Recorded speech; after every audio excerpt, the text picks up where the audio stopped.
Broadcasting to Stoke-on-Trent and the world. This is Six Towns Radio.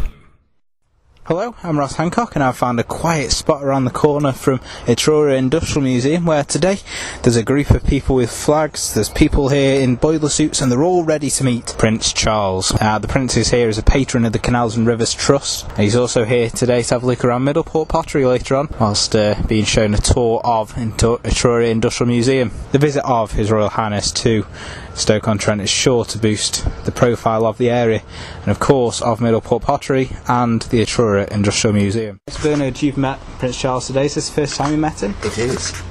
It's the first time I've really had contact with a member of the royal family. I've been to events with the Queen. Yeah. I was sitting just behind her at one event, Princess Anne, Prince Andrew, but never had the chance to have a proper conversation.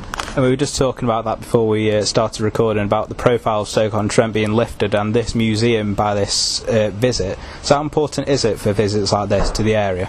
I think it's extremely important. The trouble with Stoke-on-Trent, we've always been between Manchester and Birmingham, and then of course London. So I think these visits do put it in the hopefully national papers, and for the museum, many people in Stoke-on-Trent don't know it exists, or North Staffordshire. So if we can get some of those people interested, it would be really good. Yeah, absolutely. And tell us a little bit about the museum though, so opening times, how long it's been here.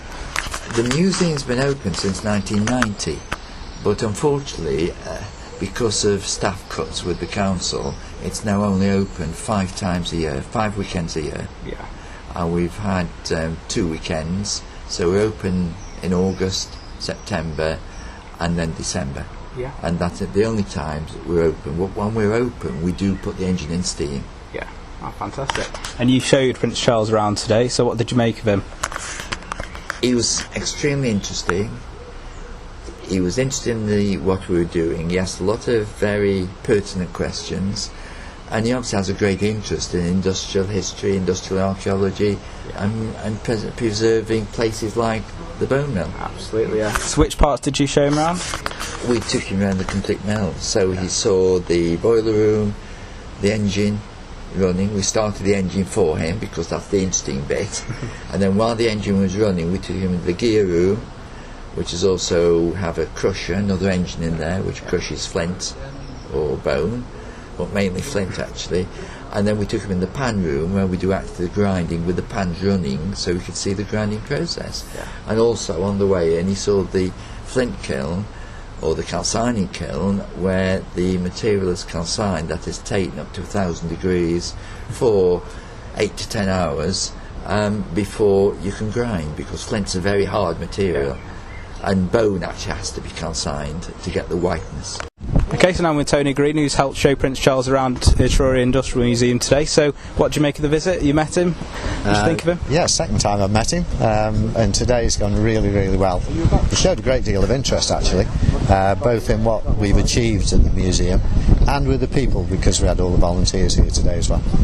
And I know from personal experience, my own mum's met him and she said he was very interested in everything like you've said. But how important is it for Stoke-on-Trent to have visits like this? It raises the profile of the city as a whole, to try and actually boost the sort of put us on the map basically, for the whole city, for all the people who live in the city, and the heritage of the city.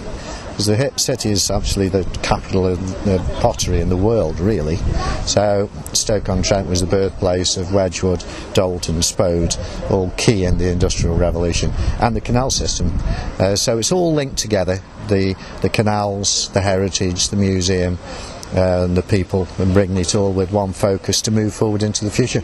And you work obviously here at the museum, so tell us a little bit about the Etruria Industrial Museum. We've been here now for 36 years, 37 years in September. The mill was built in the 1850s, and it houses a very early beam engine dating from the 1820s. So the beam engine is nearly 200 years old. Our team, we've actually restored it back to working condition, restored the whole mill back to working condition over the last 36 years. And finally, you'd mentioned that you met him before, so tell us a little bit about that. Yeah, that was quite an honour. I was working away at the time, and phoned home, and the wife said, "You've had an important letter." And I said, "Oh, I'm not expecting anything, perhaps it's something to do with work." I said, "Open it." And Janet opened the letter, paused, 30 seconds of silence, and she said, "Are you sat down?" And I said, "Yes." "Are you on your own?" I said, "Yes."